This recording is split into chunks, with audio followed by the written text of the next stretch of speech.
Today, the University Academic Staff Union has received a commitment by the Ministry of Education, the National Treasury, and the councils of universities, undertaking that 7.9 billion shall be released to staff in public universities in two tranches as follows. Kenya shillings 3.8 billion in November, but not later than 31st December 2025. Kenya shillings 3.8 billion in July 2026. Universities that did not utilize the allocation of Kenya shillings 2.2 billion to pay arrears amounting to 182 million for 2017-2021 CBA, but instead utilized it for sustaining the CBA salaries, shall immediately top up when the government releases the funds. We are not leaving this industrial action with all what we wanted, which was immediate full implementation of 7.9 billion, but we have secured the 7.9 billion. I want to thank all the organs of the union, particularly National Executive Council and the National Delegate Council yesterday, that gave me power to call off this strike. We consider the firm commitment by the National Treasury in Parliament and balance against the interest of more than 600,000 students and the survival of higher education sector in this country. WASU has made concession and hereby calls off the strike. I want to particularly thank the Deputy President of the Republic of Kenya, who mediated and managed to offer us 50-50.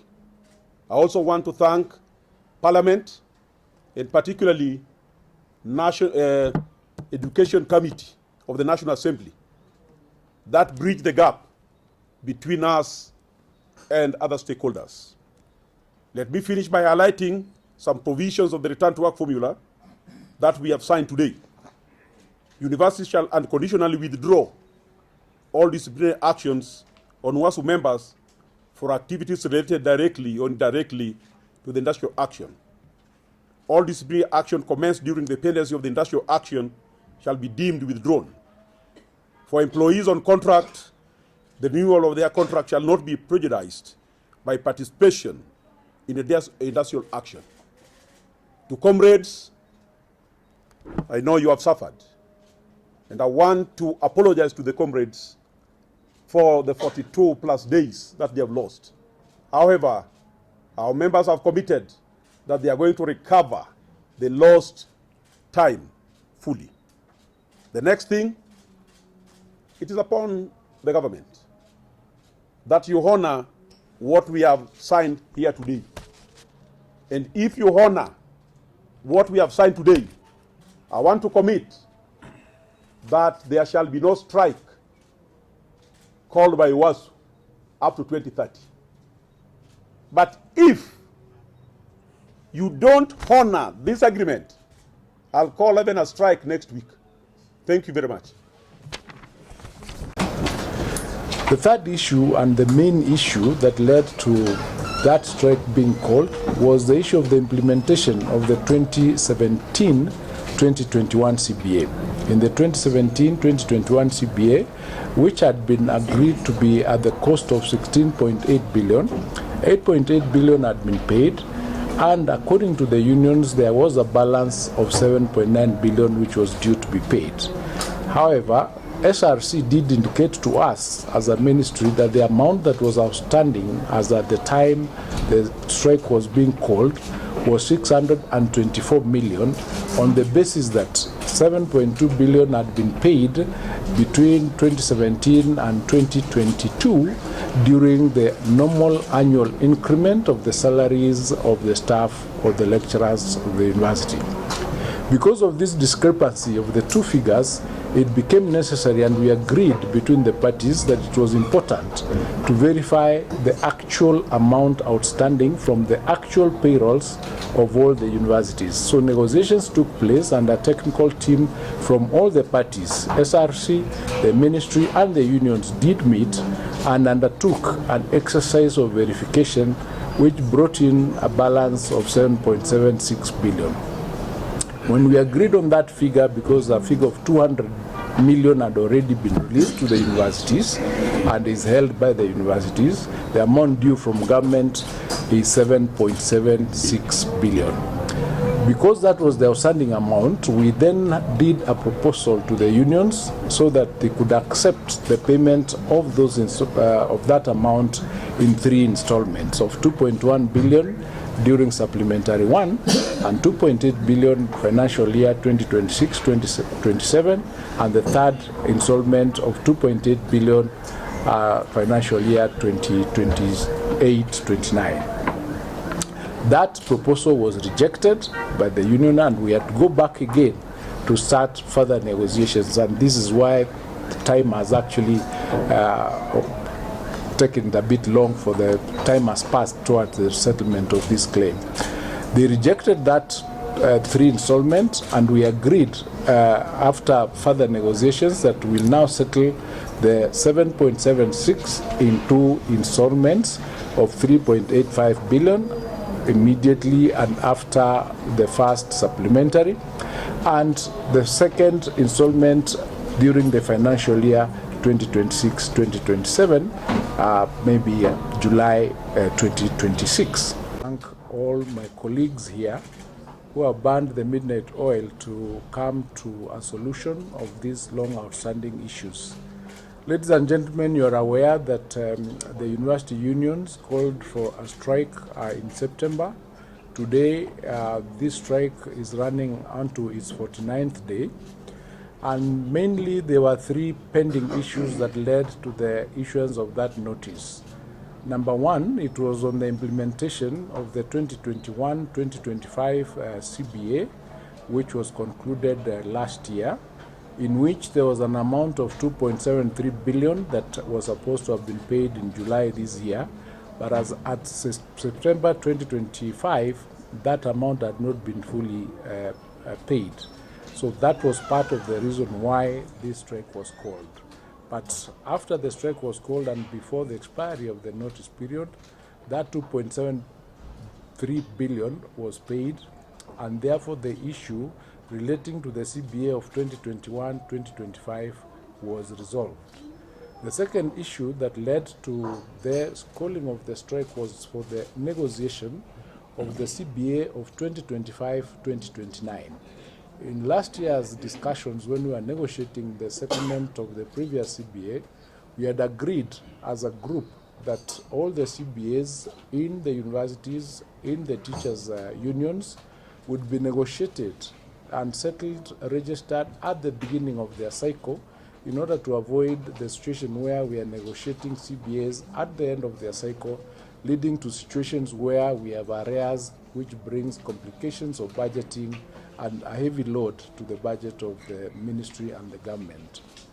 So part of the reason why that strike was called was for us to be able to find out how far that CBA was, and we have since agreed that the beacons have been given. There is negotiations to and fro, and now thank all my colleagues here who have burned the midnight oil to come to a solution of these long outstanding issues. Ladies and gentlemen, you are aware that the university unions called for a strike in September. Today, this strike is running onto its 49th day. And mainly there were 3 pending issues that led to the issuance of that notice. Number 1, it was on the implementation of the 2021-2025 CBA, which was concluded last year, in which there was an amount of 2.73 billion that was supposed to have been paid in July this year, but as at September 2025, that amount had not been fully paid. So that was part of the reason why this strike was called. But after the strike was called and before the expiry of the notice period, that 2.73 billion was paid, and therefore the issue relating to the CBA of 2021-2025 was resolved. The second issue that led to the calling of the strike was for the negotiation of the CBA of 2025-2029. In last year's discussions, when we were negotiating the settlement of the previous CBA, we had agreed as a group that all the CBAs in the universities, in the teachers' unions, would be negotiated and settled, registered at the beginning of their cycle, in order to avoid the situation where we are negotiating CBAs at the end of their cycle, leading to situations where we have arrears, which brings complications of budgeting and a heavy load to the budget of the ministry and the government. So part of the reason why that strike was called was for us to be able to find out how far that CBA was, and we have since agreed that the beacons have been given. There is negotiations to and fro, and now the return to work formula that we have signed today has we have agreed that that CBA for 2025-2029 will be negotiated and completely registered within the next 30 days. This offer was again rejected by the members, which then led us to arrive at the conclusion that we needed another arbitration, and that's how we ended up in Parliament yesterday under the Departmental Committee on Education of Parliament. We were there yesterday and we put everything on the table, and towards the evening we did agree that it is time for us to put down the guns so that we can resolve this matter, because the university strike was taking too long. It was affecting students who were actually not in the university in 2017 or 2021. It's affecting the current students whose CBA has been met fully. So we came back here into this hall yesterday and we continued negotiating, and eventually the unions accepted the two-phased payment, first payment of 3.85 billion and first payment of 3.85 billion towards the end of this year and after the first supplementary, and the second payment will be in the financial year of 2026-2027.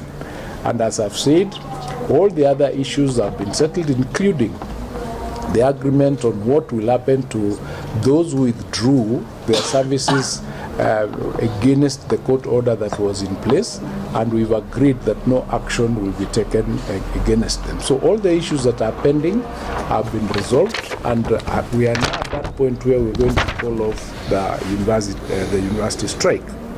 Further, we have had discussions with the universities, and we've agreed that they will rearrange their programs and their calendar to ensure that the students will recover the time they've lost without it being a stress on the students or at any extra cost. So the universities are ready, they are rearranging their calendar to ensure that the students do not miss their classes anymore. What's also critical is that because we've had these challenges for very, very many days, we've agreed that going forward, we are going to have an interministerial CBA implementation team, so that we can be looking at how these CBAs that we've signed, whether they are being implemented as agreed, so that if there is a challenge, it is dealt with before it becomes a crisis, so that we avoid this issue of strikes being part and parcel of our curriculum or our academic life. Basically, therefore, we are saying that looking forward, we do intend, and we are hoping that we do not have another strike until the final implementation of the CBA 2025-2029. And should it work, then we'll have sorted out this issue of strikes in the country for both the universities and the other teacher unions, because it is important for us to allow the lecturers, for us to allow the students to study, and the universities to do that which is their mandate, which is research, innovation, teaching, etc., not the strike. So we are looking forward to ensuring that we are going to work together going forward to avoid a situation where we are always having an acrimony year in, year out. And I think, ladies and gentlemen, it has been a serious effort. We've taken a bit of time because of the issues that I've raised. I would have wanted this matter resolved much earlier, but it's unfortunate, but we are going to make up for that time. Thank you and God bless you.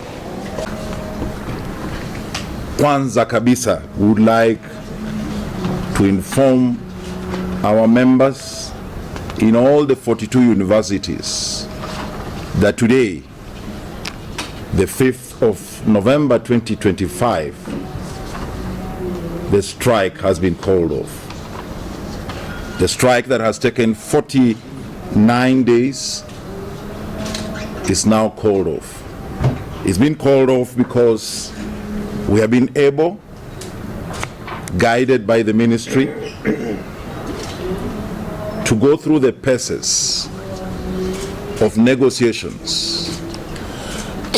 And as social partners, we uphold the spirit of give and take,